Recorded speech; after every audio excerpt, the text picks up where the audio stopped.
কৃষ্ণের ভিতরে কাম ছিল, শাস্ত্রীয় যুক্তি দিয়ে আমি প্রমাণ করে দিচ্ছি।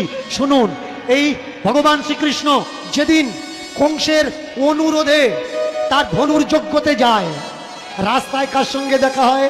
কুব্জা নামে এক সুন্দরীকে। কুব্জা পিঠে বড় কুচ ছিল, আর এই কুব্জা কংসের জন্যে চন্দন নিয়ে যেত, কংসের গায়ে চন্দন লাগিয়ে দিত। কৃষ্ণ প্রথম পুরুষ, কুব্জার দিকে কেউ চাইতো না, কিন্তু কৃষ্ণ পৃথিবীতে প্রথম পুরুষ যে কুব্জাকে দেখে বলেছিল কুব্জা সুন্দরী। শুধু তাই নয়, চিবুক, হোঁট, দাড়ি, এখানে হাত দিয়ে তার কুচকে সোজা করে দিয়েছিল।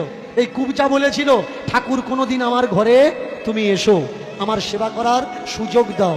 কৃষ্ণ কুব্জার ঘরে গিয়েছিল, আর কুব্জা তাকে এমন সেবা দিয়েছিল, সকালে ঘুম থেকে ওঠার পরে কুব্জাকে বুকে জড়িয়ে ধরে কৃষ্ণ বলেছিল, তোমার সঙ্গে সম্ভোগ করে, kindly note you point, kindly note you point that, তোমার সঙ্গে সম্ভোগ করে আমি আত্মতৃপ্তি হয়েছি।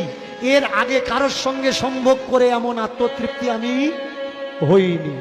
সম্ভোগ, মিনিংস অফ দ্য সম্ভোগ দেখে নেবেন ডিকশনারি খুলে, সম্ভোগ শব্দের অর্থটা কি হয়। তাহলে কৃষ্ণ নিজে বলছেন আমি সম্ভোগ করি, আর এরা বলছে কৃষ্ণ নিষ্কাম প্রেম করে।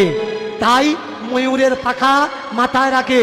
আমি প্রমাণ দিয়ে দিয়েছিলাম, ময়ূরের মিলনের ভিডিও ইন্টারনেটে ঢেলে দিয়ে পুরো জগৎকে আমি দেখিয়েছি যে দেখো ময়ূর আর 5টা পাখির মতো মিলন করে। তাহলে ময়ূর যদি মিলন করে, কৃষ্ণ তথাপি সেই ময়ূর পাখা মাথায় রাখলো কেন? ভালো করে শুনবেন।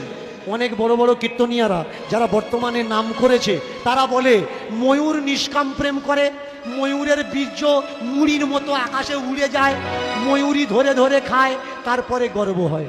কষ্ট তো এই জায়গায় লাগে, যারা কীর্তন করছে এরা লেখাপড়া শেখেনি।